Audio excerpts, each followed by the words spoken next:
8월 28일 새벽 예배를 시작하겠습니다. 사도신경으로 우리의 신앙을 고백하시겠습니다. 나는 전능하신 아버지 하나님, 천지의 창조주를 믿습니다. 나는 그의 유일하신 아들, 우리 주 예수 그리스도를 믿습니다. 그는 성령으로 잉태되어 동정녀 마리아에게서 나시고 본디오 빌라도에게 고난을 받아 십자가에 못 박혀 죽으시고 장사된 지 사흘 만에 죽은 자 가운데서 다시 살아나셨으며 하늘에 오르시어 전능하신 아버지 하나님 우편에 앉아 계시다가 거기로부터 살아있는 자와 죽은 자를 심판하러 오십니다. 나는 성령을 믿으며 거룩한 공교회와 성도의 교제와 죄를 용서받는 것과 몸의 부활과 영생을 믿습니다. 아멘. 다 함께 찬송가 80장 찬양하시겠습니다.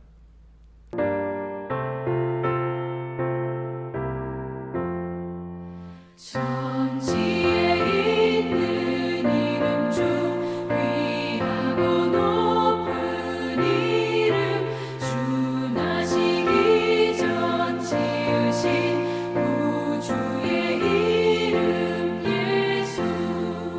주 앞에 내가 엎드려 그 이름 찬송함은 내 귀에 들린 말씀 중 귀하신 이름 예수. 주 십자가에 달릴 때 명패에 쓰인 대로 저 유대인의 왕이요 곧 우리 왕이시라. 주 앞에 내가 엎드려 그 이름 찬송함은 내 귀에 들린 말씀 중 귀하신 이름 예수. 지금도 살아계셔서 언제나 하시는 일, 나 같은 죄인 부르사 참 소망 주시도다.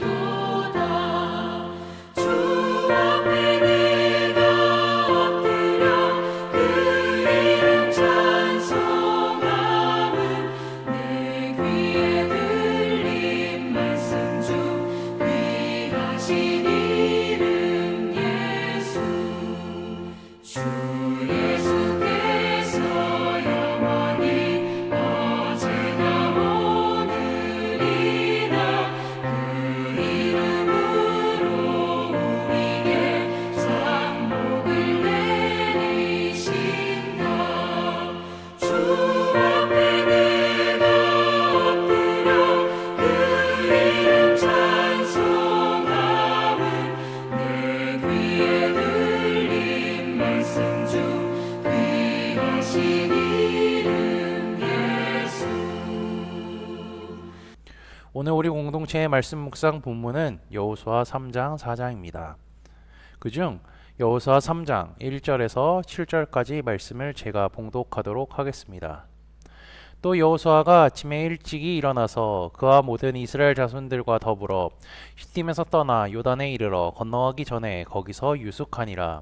사흘 후에 관리들이 진중으로 두루다니며 백성에게 명령하여 이르되, 너희는 레위 사람 제사장들이 너희 하나님 여호와의 언약궤 매는 것을 보거든 너희가 있는 곳을 떠나 그 뒤를 따르라. 그러나 너희와 그 사이 거리가 2000규빗쯤 되게 하고 그것에 가까이 하지는 말라. 그리하면 너희가 행할 길을 알리니 너희가 이전에 이 길을 지나보지 못하였음이니라 하니라. 여호수아가 또 백성에게 이르되, 너희는 자신을 성결하게 하라. 여호와께서 내일 너희 가운데에 기이한 일들을 행하시리라. 여호수아가 또 제사장들에게 말하여 이르되, 언약궤를 메고 백성에 앞서 건너라 하매 곧 언약궤를 메고 백성에게 앞서 나아가니라. 여호와께서 여호수아에게 이르시되, 내가 오늘부터 시작하여 너를 온 이스라엘 목전에서 크게 하여 내가 모세와 함께 있었던 것 같이 너와 함께 있는 것을 그들이 알게 하리라. 아멘. 하나님의 명령을 들은 여호수아는요, 이스라엘 백성들을 모아서 요단강을 건너려고 합니다. 건너기 전에요, 하나님께서 주시겠다고 약속하신 여리고 땅을 정탐하는 것도 우리는 확인할 수가 있죠. 이 정탐은요, 하나님께서 주신 땅이 어떻게 생겼는지 확인하기 위한 정탐입니다. 정탐의 과정 속에서는요, 하나님의 은혜가 있고요. 또한 하나님의 하실 일들을 보고 온 것을 간증하는 시간이기도 했죠. 이 보고를 받은 다음 날 여호수아는 아침부터 일찍 일어나서 요단강을 건너기 위한 준비를 합니다. 여호수아가 아침에 일찍 일어나는 것은요, 우리가 새벽에 예배 드리듯이 어쩌면 자연스러운 겁니다. 이것은요, 모세 역시 마찬가지였죠. 10가지 재앙에 대한 내용을 읽어보시면요, 그가 아침에 일찍 일어나 움직였다는 것을 우리는 확인할 수가 있습니다. 여호수아는 이스라엘 백성들과 함께 시딤으로 갑니다. 시딤에서 3일 동안 머물면서 요단강 건널 준비를 하죠. 사람들은요, 여호수아의 말에 아무런 불평을 하지 않고 그대로 순종합니다. 모세가 지도자였을 때는요, 모세가 뭐만 얘기하며 불평하고 불만하고 딴지 놓고 그랬던 사람들이 여호수아가 지도자고 되고 난 뒤에는요, 불평하는 모습을 거의 찾아볼 수가 없습니다. 여호수아는 하나님께서 알려주신 요단강 건너는 방법을 설명합니다. 먼저 레위 제사장들이 하나님의 언약궤를 메고 가면요, 그 뒤를 따라가야 하죠. 그리고 언약궤와 백성들 사이의 거리는 약 1km 정도 떨어져야 합니다. 그리고 강을 건너는데 제일 먼저 앞장서는 것은요, 하나님의 언약궤, 이것은 하나님의 말씀을 의미하죠. 이것은요, 하나님께서 이스라엘의 갈 길을 항상 먼저 앞장서 가신다는 것을 의미하죠. 하나님께서는요, 이스라엘의 목자도 되시지만 우리의 또한 목자도 되셔서요, 갈 길을 인도하시고 예배하시는 분임을 기억하고 믿으시기를 주님의 이름으로 축복합니다. 이제 방법을 다 들었습니다. 방법을 들었으니까 이제 어떻게 하죠? 행동해야 합니다. 여호수아는 이 행동을 하기 전에 백성들에게 먼저 해야 할 일을 설명합니다. 그것은 무엇일까요? 1장 5절입니다. 여호수아가 또 백성에게 이르되 너희는 자신을 성결하게 하라. 이스라엘 백성들은 성결해야 하는 거죠. 요단강을 건넌 뒤에 길갈에서 할례를 하는 것은 우리가 너무나 잘 알고 있는 것입니다. 근데 요단강을 건너기 전에도 여호수아는 이스라엘 백성들에게 성결해야 한다고 하죠. 성결은 깨끗함을 의미합니다. 정리하면 가나안 땅을 들어가려면 세 가지를 해야 합니다. 첫 번째는요, 언약궤, 즉 말씀을 따르면 됩니다. 두 번째는요, 그 언약궤의 말씀을 보면 됩니다. 셋째는요, 정결하면 됩니다. 이스라엘 백성들이 요단강을 건널 때에는요, 곡식을 거두는 때라서 수심이 아주 깊었습니다. 물이 많았다는 것을 의미하죠. 강을 건너려면 어떻게 해야 될까요? 다리를 만들던가 배를 만들어야 합니다. 근데 이스라엘 백성들에게는 배를 만들 기술과 능력도, 다리를 만들 기술과 능력도 없습니다. 그리고 그것은 매우 복잡하고 시간이 오래 걸리죠. 하나님께서는요, 그런 복잡한 방법이 아니라 하나님의 말씀에 순종함으로써 요단을 건너게 하시겠다 알려주신 것이죠. 하나님께서 이 같은 방법으로 기적을 보여주시려는 이유는 무엇일까요? 오늘 본문 7절입니다. 여호와께서 여호수아에게 이르시되 내가 오늘부터 시작하여 너를 온 이스라엘의 목전에서 크게 하여 내가 모세와 함께 있었던 것 같이 너와 함께 있는 것을 그들이 알게 하리라. 요단강을 건너는 것은요, 출애굽 1세대들, 즉 지금 여호수아가 이끌고 있는 세대의 부모님들이 겪었던 홍해 사건이 생각나게 합니다. 여호수아가 이끄는 사람들은요, 홍해 사건을요, 자신의 부모님들을 통해, 할머니 할아버지를 통해 귀로 들었습니다. 눈으로 보지는 못했죠. 하나님이 요단강 건너는 것을 통하여서요, 모세와 어른들, 부모님들께 함께하셨던 하나님께서 요단강을 건너는 출애굽 2세대들과도 함께 하신다는 것을 알게 하심 위함이죠. 게다가 여호수아를 이스라엘 모든 사람들 앞에서 크게 하겠다. 진짜 여호수아가 하나님이 세워진 지도자라는 것을 보여주겠다는 것을 또 얘기하셨죠. 자, 이제 언약궤가 요단강에 들어갔습니다. 들어가자마자 어떤 일이 일어났죠? 상류에서부터 내리던 물이 멈추기 시작했고요. 물은 아담성읍 변두리에 모여서 멈춰버렸습니다. 그리고 이스라엘 백성들은 요단강을 건너기 시작했어. 강에 물이 멈추게 되면요, 질퍽거리는 게 정상인데요, 하나님께서는 그 땅을 마르게도 하셨습니다. 좀 더 상세하게 정리하면요, 상류에서부터 물이 멈췄습니다. 그리고 아답산건 변두리에 물이 모였으니까요, 물로 벽이 세워졌습니다. 그리고 이스라엘이 건너야 할 요단강 그 바닥이 마르게 되었죠. 이것은요, 사람의 방법으로는 도저히 할 수 있는 것이 아닙니다. 오직 하나님만이 하셨다고 할 수 있는 것이죠. 하나님의 언약궤가 요단에 들어가자 물이 멈추고 땅이 말랐습니다. 제사장은 요단강 가운데서 멈춰 서 있죠. 그리고 백성들은 그 지파의 순서대로 요단을 건너기 시작합니다. 출애굽 2세대는요, 요단을 건너므로써 홍해를 건너는 것 같은 경험을 하고 있죠. 출애굽 1세대가 출애굽해서 홍해를 건너므로써 하나님의 백성이 되어가는 과정을 시작했던 것과 같이 출애굽 2세대가 요단을 건너므로써 진정한 하나님의 백성이 되어가는 과정을 겪기 시작하죠. 모세는요, 율법의 시대라고 할 수 있지만 여호수아는 어떠한 시대라고 배웠죠? 우리가 은혜의 시대라는 것을 배웠습니다. 그래서 홍해를 건너는 사람들과 요단강을 건너는 사람들을 비교하면요, 홍해를 건너는 사람들은 불평했습니다. 왜냐하면 뒤에 바로의 군대가 쫓아왔기 때문이기도 하지만 다시 그들이 잡힐까봐 두려워했기 때문이죠. 그런데 요단강을 건너는 사람들은 준비 과정부터 아무런 불평을 하지 않고 그냥 여호수아 하나님의 말씀에 순종할 뿐입니다. 그리고 이러한 기적, 요단강을 건너는 기적을 본 사람들이 있죠. 이스라엘 백성들이 먼저 보았고요, 경험했고, 그리고 여리고성 사는 사람들도 보았습니다. 그뿐만이 아니라 가나안에 살고 있던 가나안 7족속도 보았죠.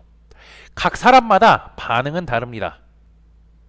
이스라엘 백성들은 하나님의 은혜에 감사하고 하나님께서 함께 하신다는 것에 감사하고요, 하나님의 말씀에 다시 한번 순종하기로 결심했죠. 그리고 여리고 사람들과 가나안 7족속은요, 하나님의 기적과 표적을 보았음에도 불구하고요, 성문을 걸어 잠그고 하나님의 백성과 하나님과 싸울 준비를 합니다. 하나님이 기적을 보았다면, 하나님의 은혜를 경험했다면요, 하나님께 겸손히 엎드려야 합니다. 이스라엘 백성들과 같이 말이죠. 이스라엘은 전혀 새로운 방법으로 요단을 건넙니다. 상식을 벗어난 방법, 이제까지 경험해보지 못한 방법임에도 불구하고요, 그대로 순종합니다. 이것은요, 여호수아와 이스라엘 백성이 하나님의 말씀에 그대로 순종했기에 일어난 일이죠. 하나님의 말씀에 순종하는 자에게는 은혜가 있습니다. 몸으로 고생을 하지 않아도, 육체적인 노동이 있지 않더라도 그냥 하나님께서 어떠한 방법이든지 자신의 상상을 벗어나는 방법이든지 하라고 하면 그냥 하면 됩니다. 그렇게 하면요, 하나님께서 함께 하실 뿐더러 또 은혜를 경험하게 되죠. 우리 코너스톤 형제자매들도요, 하나님의 말씀에 순종하며 하나님의 함께 하심을 경험하며 하나님의 은혜를 누리며 살아가는 모든 형제자매들이 되시기를 주님의 이름으로 축복합니다. 다 함께 찬송가 93장 찬양하시겠습니다.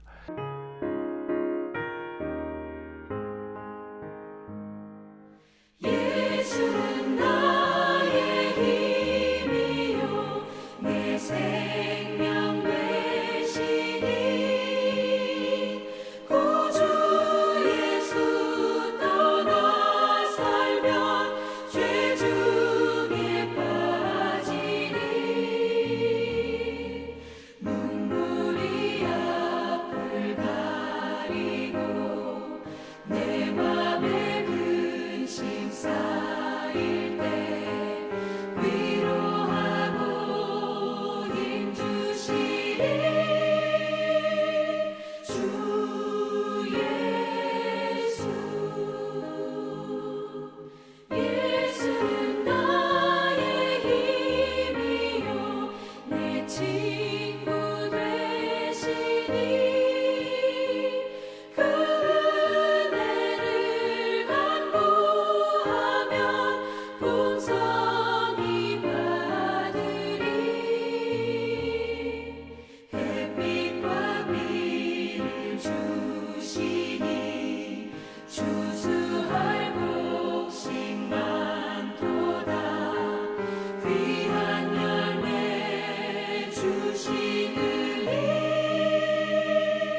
다 함께 기도하시겠습니다. 오늘 하루도 하나님의 말씀을 듣게 하심에 감사합니다. 말씀을 읽고 들음으로 마음이 열리게 하시며 주님의 뜻을 알게 하시고 하나님의 말씀의 깊은 은혜를 경험하며 살게 인도하여 주옵소서. 지난주의 말씀을 기억하며 기도합니다. 다니엘은 하나님 보시기에 패악을 저지르던 나라의 상황 속에서도 끝까지 믿음을 지켰습니다. 하나님의 말씀을 기억하고 하나님의 말씀을 들으려고 했고 묵상했습니다. 그리고 그것을 지키며 살았습니다. 바벨론 포로로 끌려갔음에도 불구하고 두려워하지 않았습니다. 왜냐하면 하나님께서 함께 하신다고 굳게 믿었기 때문입니다. 다니엘은 세상 환경이 어떻게 되든 간에 흔들리지 않았습니다. 변하지 않았습니다. 세상의 가치 판단이 기준이 된 것이 아니라 하나님의 말씀의 기준이 되었기 때문에 흔들리지 않았음을 우리도 기억하게 하시고, 우리가 세상을 살아갈 때 세상의 기준으로 살아가는 것이 아니라 하나님의 말씀을 내 기준으로 삼아 살아가게 인도하여 주옵소서. 여호수아와 이스라엘 백성들이 하나님의 말씀에 순종해 요단강을 건넜습니다. 하나님의 말씀을 따르고 보고 그리고 또한 정결한 사람들에게 하나님께서 함께 하시고 은혜를 주셨음을 기억합니다. 말씀에 순종하는 자에게 함께 하시고 은혜를 주신다는 사실을 깨닫게 하시니 감사합니다. 우리도 하나님의 말씀에 순종하는 삶을 살아가게 인도하여 주옵소서. 예수 그리스도의 이름으로 기도합니다. 아멘. 이 시간 합심으로 기도할 제목들을 나눕니다.